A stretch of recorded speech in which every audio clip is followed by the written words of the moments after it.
So I had just one question that my parents, like 10 plus years ago, they didn't know the ruling that you cannot leave Umrah just like in between after Tawaf, even if you have it like you're tired or whatever. And they used to live in Jeddah, so they did this mistake twice. They were left after Tawaf, but they asked to like an authentic scholar after they found out this ruling back then, and what he advised was to go and complete the sa'i. So they went and they did two sa'i like back to back and just maybe cut their hair. Now they don't even remember that exactly, but at that time they didn't think much of it. Now they're wondering that should they have done one sa'i and then came back, one sa'i and came back, like is that valid? Or Toba.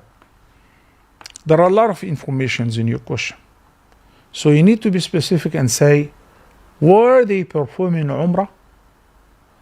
Or were they just doing Tawaf as voluntary Tawaf?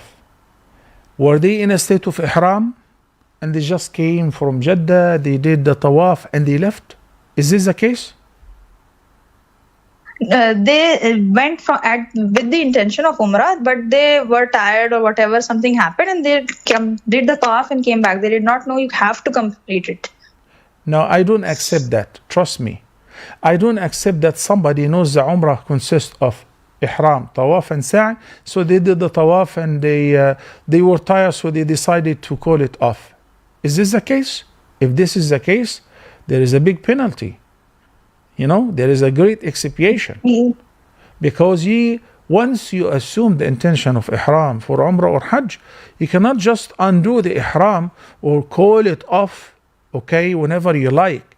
You have to resume it, you have to finish it, and then you do tahallul.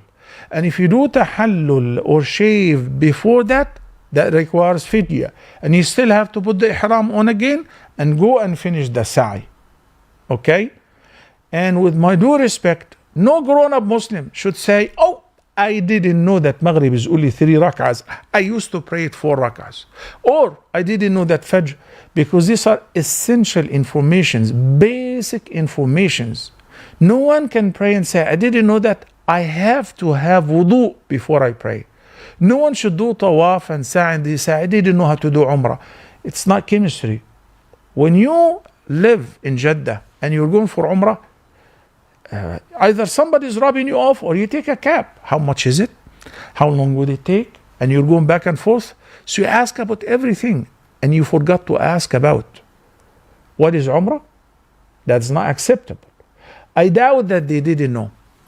So in case that they knew Umrah requires Tawaf and Sa'i and they did not finish their Umrah and they just did Tawaf and they returned home, so I would assume that means they changed their clothes, they cut their hair, if they did. So each one of that would require fidya. Okay? So you need to call maybe privately and mention all the details and how many times they have done it. Each Umrah will be dealt with separate. I cannot imagine that somebody will do this so many times. So why don't you just say, I'm going to Mecca to do Tawaf anyway, because it's 45 minutes to an hour from Jeddah. You know, I have time to go and do Tawaf, pray Maghrib and Isha at 10 Fajr and come back. But if you say, Labbayka Umrah, you must do Tamam. You must complete it until the end. And if you choose not to do it, there will be a kafara or a fidya.